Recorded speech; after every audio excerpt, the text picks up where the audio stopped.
बिस्मिल्लाहिर्रहमानिर्रहीम। अस्सलाम वालेकुम दोस्तों, आज हम बताएंगे इस्लाम क्या चाहता है। वीडियो को एंड तक देखें और बेल आइकन को दबा दें।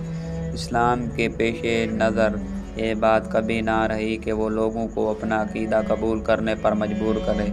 अलबत्ता इस्लाम सिर्फ अकीदा ही नहीं है, बंदों की बंदगी से इंसान की आज़ादी का ऐलान है। वो अव्वल रोज़ से ही ऐसे निज़ामों और ऐसी हुकूमतों को सफ़े हस्ती से मिटा देना चाहता है जिनकी बुनियाद है इंसान पर इंसान की हमाकत और इंसान के लिए इंसान की अबूदियत।